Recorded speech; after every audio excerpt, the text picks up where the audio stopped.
All right, well, today is the day. We are going to bake our sweet Hawaiian sandwich loaves, and I have my long Pullman loaf pans out and ready. We are actually going to be lining them with parchment paper instead of using butter because it just makes the process of getting the bread out of the pan so much easier. Now, note that my dough recipe that we've gone through is meant for 2 Pullman pans, so of these long Pullman pans. So just be aware of that.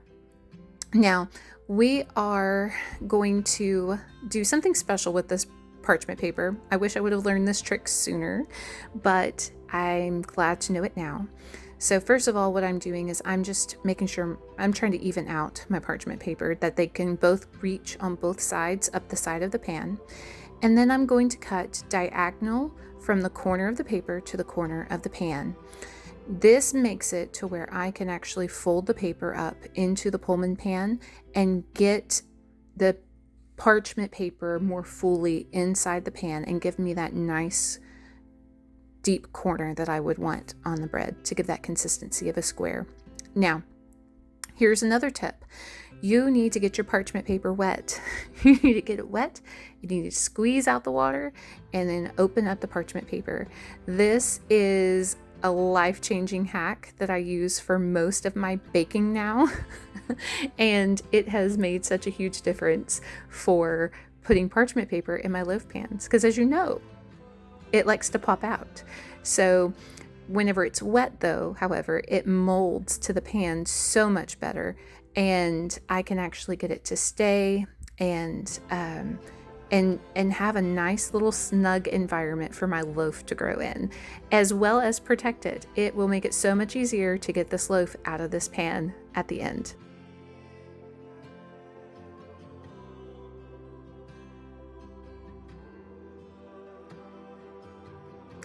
Now, we are almost done getting this pan lined, and look how I'm pushing in the corners to make sure the parchment paper is inside the corners. Now, as we get our dough out, here we go. She has been in the fridge for 3 days. 3 days, and she is ready to be baked.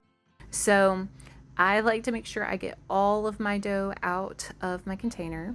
I have my trusty scale, and I'm going to weigh her.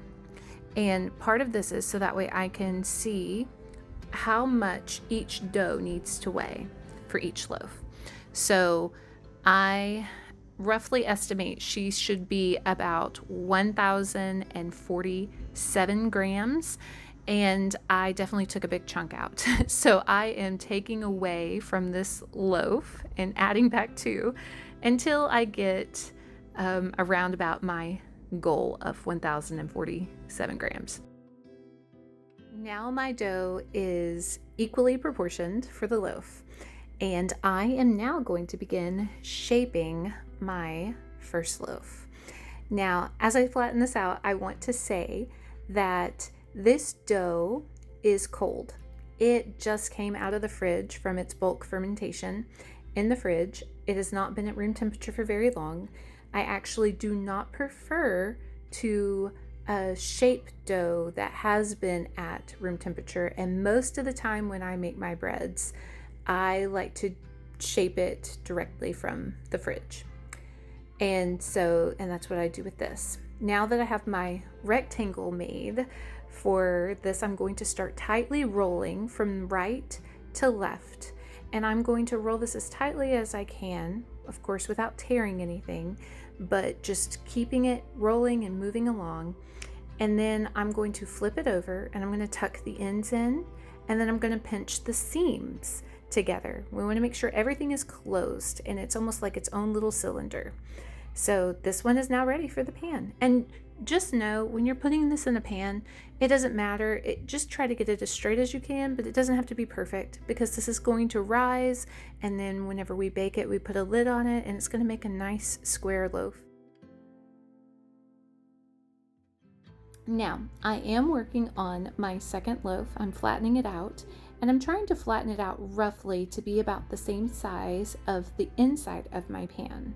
You don't want it to be too long, and you also want to make sure that it's pretty evenly distribute it in its flatness before you start rolling it up. And once we get to about what looks right and feels right, we're going to start rolling it up again from right to left. It's very much like rolling cinnamon rolls. If you've ever done that, this is the same thing, except you're like, wait, I forgot the cinnamon. So, but you did not. So here I am again, tucking the ends, and then I'm going to pinch the seams together just to seal everything up before I put it into my loaf pan. Now, as I move on to the next step, I will be putting cling wrap over my loaves. And this is a great way to keep air out of the dough as it's rising and keep it from drying out. So this is what I put over it to make sure it doesn't dry out. Make sure you tuck it in, especially on the top and bottom ends. And then I'm going to start my last proof. Now, I wanted to say something really quick about this. You can proof your dough in a warm room. You can proof it on top of a dryer that is running or in a laundry room. You can proof it in your oven with only the oven light on. I, however, do use my toaster oven to proof my breads. This is an enriched bread and it does take longer to rise. I ended up proofing this bread for 3.5 hours at 115 degrees.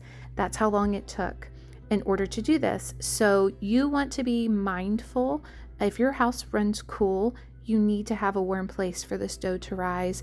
And if you don't have a way to have the temperature higher than 100 degrees where it can warm and prove, just know it's going to take a little bit longer, okay?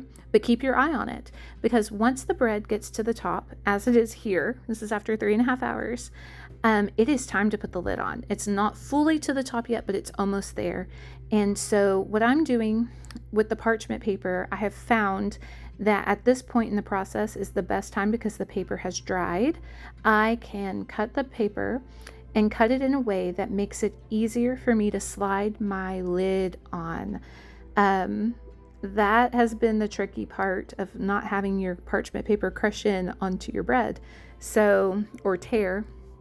So this is what I do. I try to trim as close to the top rim as I possibly can and get rid of this excess paper. And it makes it so much easier for my lid to slide on. This is the time that we are going to be preheating our oven to 375 degrees, and we will bake our loaves for 35 minutes. You will smell this bread before the timer goes off. It is so good. Also, caution, be very careful when taking these pans out of the oven. They are very hot. They will burn you. I have a bonus tip of having heat-resistant gloves. They are fantastic. They make handling these awkward pans a lot easier when they're hot. And then look at that. Did you see how easily this bread comes out of the pan? This is a win for parchment paper and taking the time to do it. Now that our bread is cooling, I am going to remove the parchment paper to help it cool, and because we want it to start cooling as quickly as possible. Now, when I get the parchment paper off, I will cover my loaves with a towel, just because it is said that it helps to retain the crispness of the crust. So with that in mind, I cover it in with a towel. And also, please do not try to slice this bread before it is completely cool. I know it's so tempting, but it's worth the wait.